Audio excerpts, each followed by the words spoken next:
My name is John Taylor, and was active my whole life athletically. Basketball, football, swimming, track, anything you could do. If it involved a ball or running, that's what I did.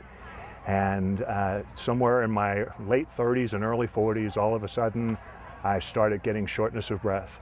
And I thought certainly that it was because I put on a couple of pounds, I was watching more games than I was playing, all those things, and kind of ignored it for a while. Eventually got to the point where it was impacting my daily life, just taking out the trash. And so I went to my local family doctor, and I was living in a small town in Oklahoma. And he was a terrific doctor, a little country doctor, general practitioner. And of course we did asthma medications and allergies and stress tests and all of those things. And finally one day he said, when I was in medical school, we spent about 5 minutes one afternoon on this thing that nobody's ever heard of. And I saw a magazine article on it again a couple of weeks ago. Well, I'm going to test you for this because nothing else makes sense. It's 1 in a billion, you couldn't possibly have it.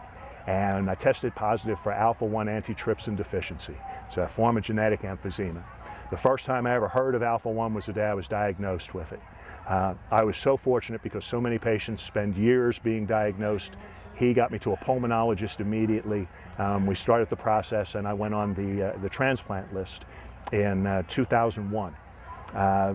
Spent a few years infusing and in generally good health, and then started a downward trend. Spent 3 years on oxygen. And had, by the time we really got to the point where a transplant was imminent, one of the problems became my height. I'm almost 6'8", and you have to have a donor who matches your height. So all of you tall people out there should keep that in mind. And we had a couple of opportunities, and actually had 3 false alarms to the point where was prepped for surgery, and the IV drip started, and they decided the lungs weren't going to work. And I had reached a point in my life where I thought that was going to be my life. And that's where Joe Templeton came in.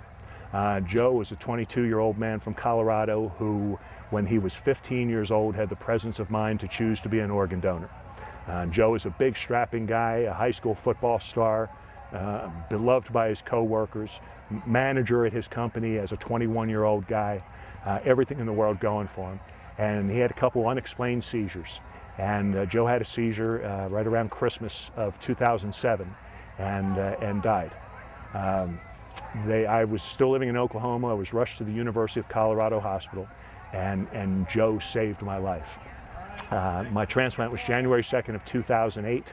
I'll be celebrating my 3rd anniversary pretty soon. I'm healthier than I've been at any point in my life, as healthy as I ever was as a young person because of this donation. You can't imagine the changes it made for me, not only from a health standpoint. I met and married the love of my life since my transplant. It never would have happened otherwise. So I come to the donor dash here each year in honor of Joe and his family.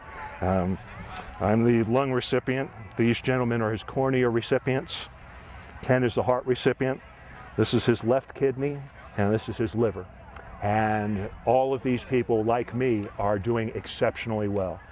So I know that sometimes when people think of organ donation, I know when I did, I thought of lung and liver, and that was really about it.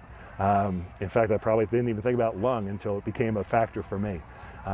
But I know that there are thousands of people who benefit from skin, from corneas, from things that we don't even think about.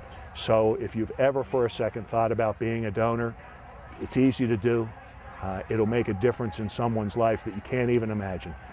This is my hero. Every day, 20 times a day, Joe does something incredible for me.